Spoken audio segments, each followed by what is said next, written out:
joining us today. She's a little bit mischievous, but she will be moving shortly. I am doing some simple cushions.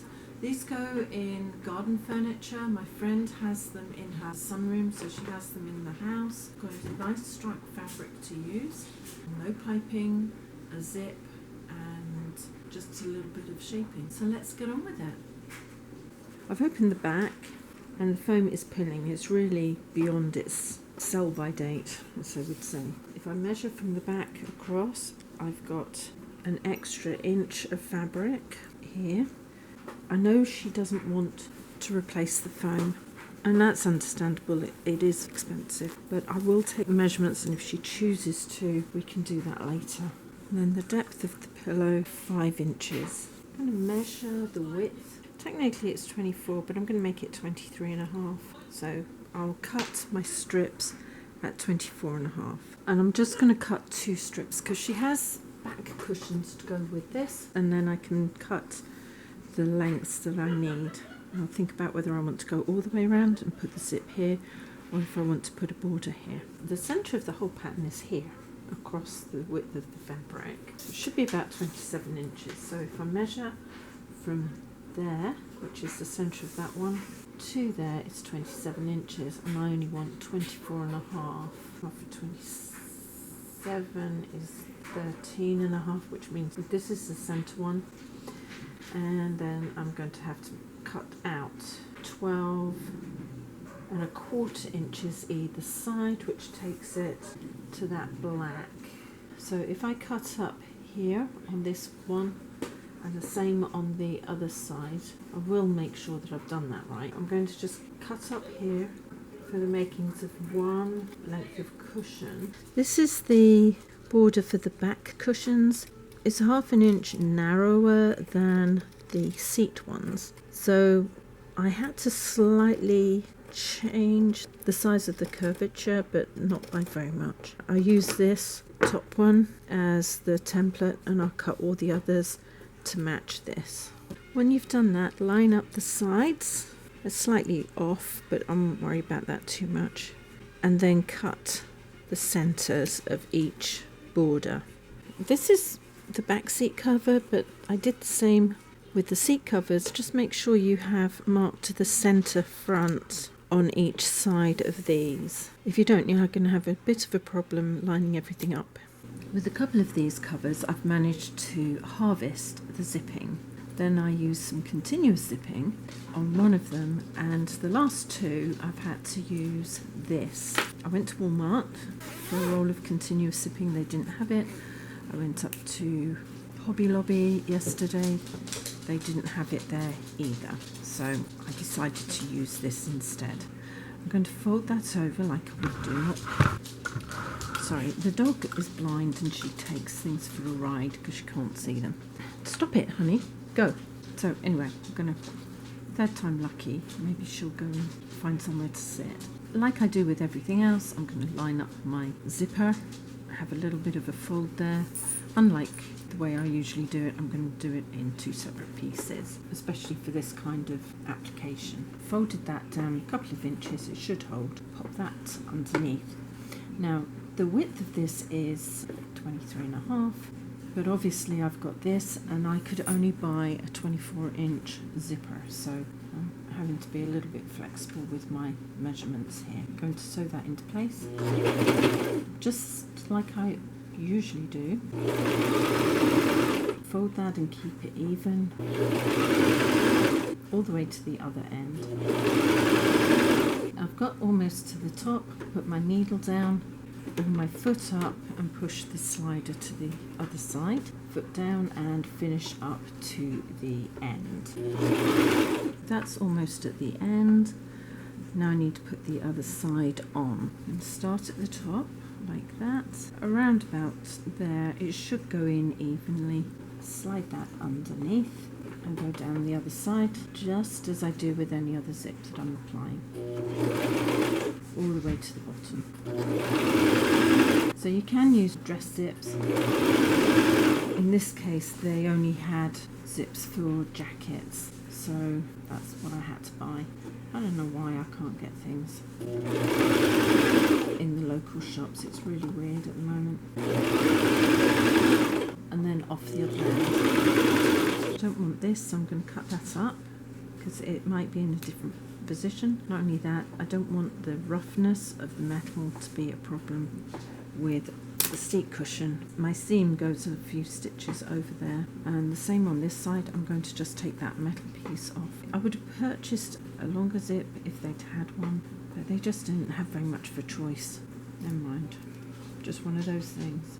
And as close to the metal stopper as you can, and I'll do the same on the other side as well. If I'd managed to get a longer zip, I wouldn't have this problem. Take that off as well. If you're going to do it this way, it's better to go up and then out, so you don't cut your fabric by mistake. There we go. I pull the slider all the way off, put my pieces together like that, and work out where I need to go. I think I need to go on this side and have at least one of those at the top, that down there, and then just like you do any other zip that you've got to put the zipper on. This fabric's really slippery and I'm slipping and sliding everywhere with it. Yeah, I've got one at the top there, that's what I want. The stripes aren't quite in line like I like. Take it all the way down and then reattach it when the zip is closed all the way up.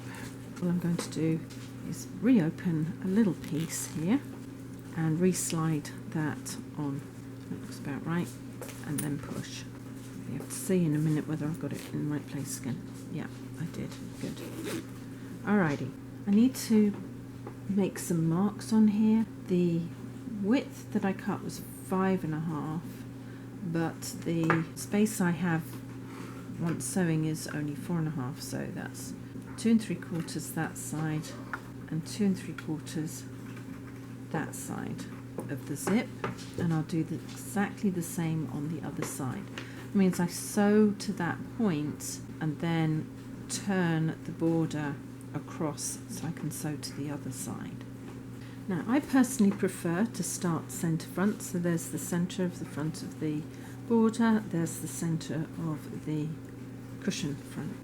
So I'm going to put that down on my 1/2 inch mark, and I'm going to keep this as straight as I can and start sewing. And all I have to do is bring this in and around. So the front buckles up and the back kind of stretches out. I'm going to ease that in. Might not go in perfectly because there's no piping involved. Piping usually holds everything in place, so you don't have to worry too much. And then even the sides out and sew towards the back of the cushion where the zip is, all the way down. Goes in quite evenly.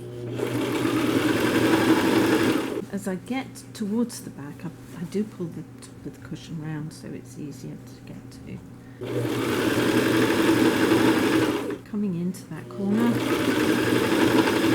Now something I've learnt with this fabric is although my mark is there, so I should be sewing along there, what I'm going to do is I'm going to take this off to about here, because I've noticed that it sometimes isn't exact. I'm going to fold that in half. Now if you know what your measurements are, then make it the same on all pieces before you start sewing it in, but I wasn't 100% sure with this one. So I'm going to sew up to my line, which is here. Needle down. Now before I actually cut in, I'm going to make sure that that does pull around more or less to where I want it. Kind of, it's close enough. I think I'm going to cut in and make another stitch. So I'm going to cut towards my needle underneath. Not too far in, you just want to have enough room to be able to twist everything. I'm going to do one more stitch and then twist it up and in. Yeah, I think that's it. I think that's exactly on top of my zip.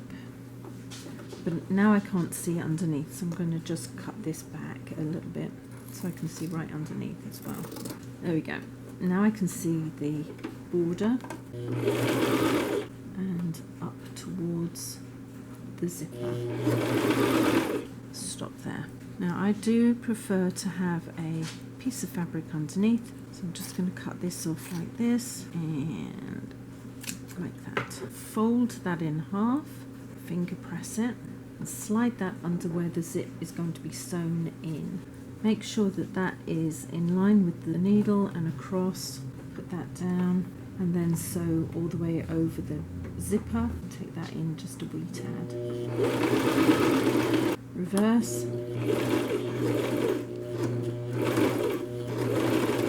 And forward again. I'm going to pull that into the back. It won't matter with these if it's slightly out. And as I get to the bottom there, I'm going to cut up towards where the stitching is going to come in.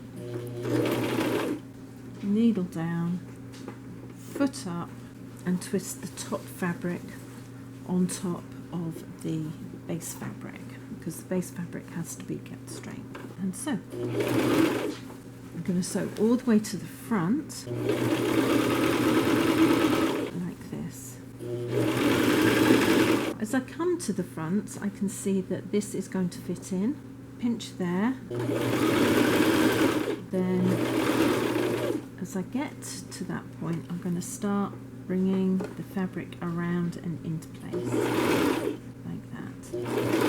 The top fabric needs to be pulled slightly to fit sometimes because it does alter. Now if the fabric looks like it's going to pleat, you can do one of two things, which this is looking like it's going to pleat on there, and it's sometimes just because it's misaligned. I'm going to undo some stitching so that I can round the fabric where it needs to be rounded, and it should just come in. The little mark might move slightly, but it shouldn't move too far. Just pull those stitches out for now. I don't want to go too far. Maybe an inch and a half should do it, because I've got to re-round the top. So if you look underneath, there's a pleat, so I'm going to try to pull that out. Put that there, adjust the fabric underneath. Still going to pleat? I think it might, just a little bit. And if that's the case, I am going to reverse a couple of stitches so I can grab hold of that and undo maybe another inch to get that in. You sometimes have to play with these. It's going to be close enough that on the other side it's not going to be that noticeable. Push all of that under there like that. I'm going to pull the top fabric to stretch it and pull it into place. I think I got it this time. And then just sew over your stitches about an inch so they're locked into place. Let's see how that went in. It's a little pleat, but I think it'll be fine because it's on the end and it's really not that noticeable.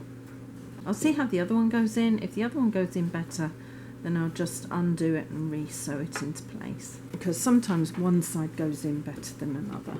Line up my two pieces like that and start sewing it into position. There we are. I'll line that up because they should all be the same size from now on. And now I'm just going to sew to the end there. I'm just putting my centre mark in as a guide. The mark for me to stop sewing is a little bit further back on this one, so I'm not happy about that. So I'm just going to go up to that black stripe. And then I'm going to pull that over to see where it lands. I'm going to cut it all the way to the black here because it is different. And I'm going to cut the underside towards my needle like that. I'm not actually going to do another stitch there and then turn it all into position. There we go. I can line the two fabrics on top of each other this time on this side. Slide my folded piece of fabric underneath where the zip is, like that. Oops, daisy. Put that down on top and sew over. Actually, I'm going to take it a little ways back because I can feel the end of my zip here. It's on the black, so I'm just going to move it over slightly so I know that I've got both sides of the zip caught on the border here. Put that over so it's at right angles to the end here. And back. And forward to the end, and I'm going to just clip that. I'll do another stitch. There we go. Twist everything on top. Pull the fabric out from underneath if you need to, and then stitch it into place all the way along, just like I did. So I come into the top, hoping this one goes in better, the top against the bottom as I go into the colour, just like I did when I was putting it together at the beginning. Sometimes these go in perfectly each time. As I say, this fabric is really quite slippery. Yeah, it's going to do it the same. So I'm going to undo a short section, put the needle down so it doesn't pull, and then realign it. Starting on curves is always awkward because it depends on how far you pulled it on the way out as to how far you pull it on the way in, and because it's all sealed and secured, it's a little bit difficult to sometimes manoeuvre it. But I'd much rather start at the front and know that I'm within a couple of millimetres or within 1/8 of an inch of the centre mark than to start at the back end and have problems. Because the front is where you see everything, or the top. But other people might want to start at the other end, and that's fine. 4 of the 6 went in really nicely. This one seems to be a little bit more awkward. I won't be able to prove to you that I get things wrong if I did it right every time. Hopefully that would go well. I think this one's going in better. Feels like it. Pull those back and overstitch. See how this one came out. That has one there. I'm going to turn it the right way around and see what it looks like. Thank you for joining me on this project. I'm actually very thrilled with the way these have turned out, but they've all turned out really well. I'm thinking they look quite fresh. I'm sure my friend will be thrilled when she gets them all back. The only awkward part was going around these fronts, but that's quite normal anyway. Some of these seat cushions I had to put a little bit more padding in, but not too much, just on the corner where the dogs had chewed the foam, but that's okay. If you'd like to see more from me, please subscribe, hit the bell button, and a few thumbs up would be brilliant. And in the meantime, take care. See you later. Ciao.